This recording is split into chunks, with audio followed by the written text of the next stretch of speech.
बा गुन्दाफोरा बेबायदि बुंनानै गारबोयोमोन आरोना। प्रमद बर', गोबिन्द बसुमतारी, रनजित बिसोरो मोनसे गेंनि नेता। बर'नि जारिमिनखौ मोजां मोनग्रा नायगिरि नोंथांमोन, आं दिनै बर' हारियाव सोलिबाय थानाय माखासे जारिमिनखौ लानानै आं दिनै बे कन्टेन्टखौ बानायनाय जाबाय। थांनाय नभेम्बर दाननि जोबथा उइकआव, लास्ट उइकआव कार्बि आंलंनि सासे IAS अफिसार, जोंनि BTCनिनो बारग'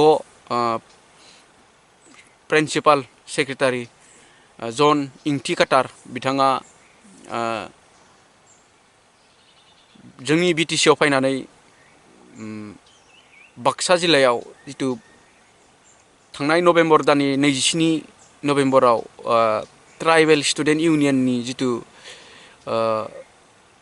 मिटिं, बे प्रग्रामाव फैनानै बिथाङा माखासे बाथ्राखौ बुंलांदों। बिनि सायाव आं फंनैसो बुंनो लुगैबाय। जन इंथि काटार बिथाङा जोंनि BTCनिनो BPFनि आमोलाव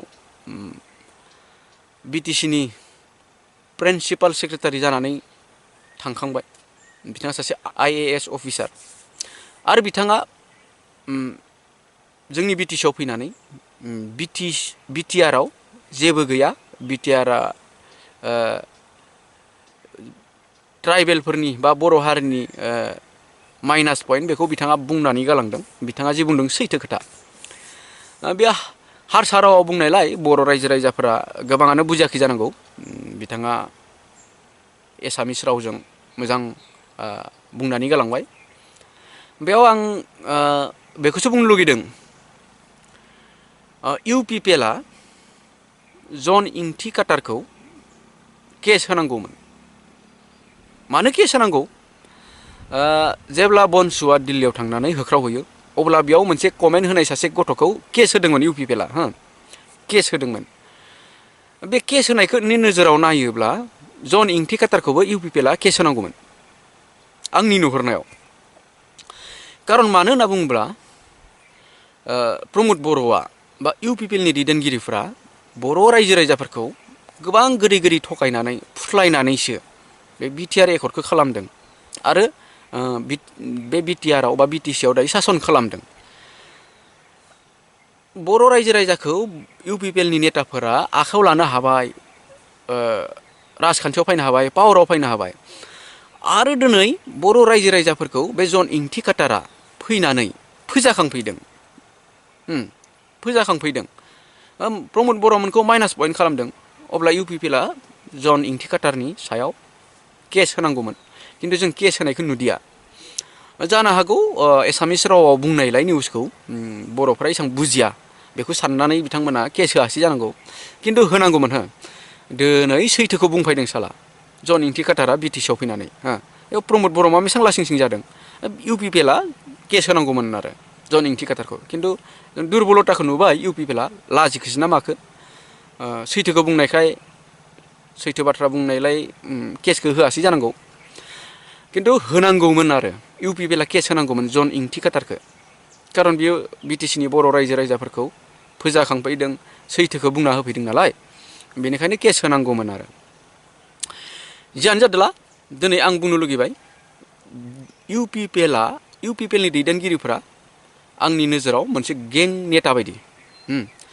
दायो जों नुदों रनजित EM बिथांमोना मोनसे गें कुवारि सलायनो थाखाय, बायदिसिना मावनो थाखाय मोनसे गें NGO बनायना, गें बनायना दोनदों जाहैदों। आरो बर'खौनो गावगासिनो दङ दायो बे गेंआ। बेबायदि बाथ्रा जोंनि ससियेल मिडियायाव नुदों। जियानो जादोला, माबायदि गेंनि नेता मा प्रमद बर'मोना, गोबिन्द बसुमतारी बा UPPLनि नेताफ्रा, आं बेखौ क्लियार खालामना होनि। राजखान्थिनि बेलायाव क'क्राझाराव खोनायो, चिराङाव खोनायो, बाक्सायाव खोनायो BPFनि गुन्दागिरि। गुन्दागिरिफोर दङ होननाय खोनायो, BPFनि राज खालामनाय सोलियो होननाय खोनादों। आं गुबुन जिल्लानि नङा, आं उदालगुरिनि जिल्ला, बेनिखायनो आं उदालगुरिनि जाथायखौसो बुंगोन। बैथिं BPFनि गुन्दागिरि सोलियोनो, खिन्थु जोंनि उदालगुरियाव इउपिपिएलनि गुन्दागिरि हा 17 बोसोर खुंबाय बिपिएफआ बिपिएफनि कुनु सासन सोलिया बेयाव नेटा दोङो हय किन्तु नेटा दंब्लाबो बिपिएफनि बेयाव राज सोलियामोन पिसिडिआरनि बा दानि इउपिपिएलनि राज सोलियो थांनाय बिटिसि इलेक्सनाव आं ओरैबायदि गें नुबाय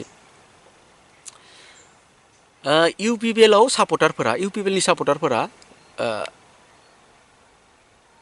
मोखां खाथे खाथे मेगनल' नुयो आरोना मोखां गन्थं गासैखौबो खाथेनानै हरनि 2टा 3टासिम डिउटि थायोमोन गिदिङोमोन बेबायदि गें आरो बिथांमोननि खामानिया जाबाय गुबुन राजखान्थि हान्जानि मानसिफोर फैयोबा बुनांगौ फैसाफोर दंबा सेना लानांगौ बेबायदि टाइपनिमोन आरो बिसोरनि खामानिया जोंनि एरियायावथ' आं नुदों आं 17 बोसोर बिपिएफनि राजखान्थि जितु पावाराव थानाय समाव खनसेबो बिपिएफनो भट होनाय जायाखै पिसिडिआरनि बेलायाव पिसिडिआरआव होनाय जादोंमोन किन्तु नैबे बेलायाव बिटिआर रेकर्ड जानानै आं बिपिएफनो भट होनाय जादों रन्जन दैमारि ग्रुपआ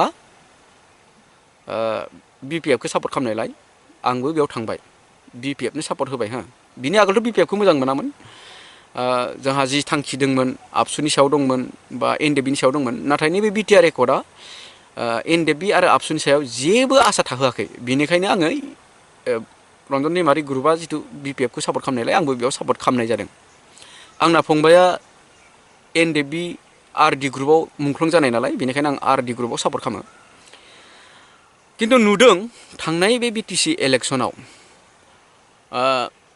इउपिपिएलआ मोनसे गें जानानै ओंखारनायखौ आं नुनो मोन्दों आरो इलेक्सननि बेलायाव आंबो ओरै बेरायनानै हर जाबोयोमोन 8था 9था मालाबा लोगोफोरजों आं बिन्दासाव फैयोमोन गारियाव बेस्टुब दानखावनानै जेब्ला फैयो गावनि एरिया मोनफैयो अब्ला हराव सेंग्राफोरखौ नुयो बा मोखां खाथेजोबनाय गें डन उग्रपन्थी बायदि ओरैबायदि आरोना गिथावथाव आंथ' सानोमोन बा मथे डेन्जारथार माबा मोनसे खालामगोन नामालै बेबायदि फिलिंस फैयो आरो नुनाय लोगो लोगो जेनेबा एफा बुरजा आं हारसिं आरो आं ओरै आंना काराव बिपिएफनि फ्लेग थायो गिनोबो गोनांमोन नङा होमबा बुगोन नामालै बिसोरलाय माबा मोनसे खालामगोन नामालै बिदि सानोमोन आरोना 50 जन 100 जन बेबायदि 200 जन गोजौ सेंग्राफोर मोखां खाथेना थाजोबो माबा मोनसे हामला खालामनो सोरखौ सिनायनो सोरखौ एभिडेन्स होनानै आं जेनेबा केस खालामनो हागोन नङा होमबा हाया बेबायदि आं सानोमोन किन्तु आंबो गियामोन नालाय आं खाथियाव फैनानै मा खालामोमोन बेस्टुबखौ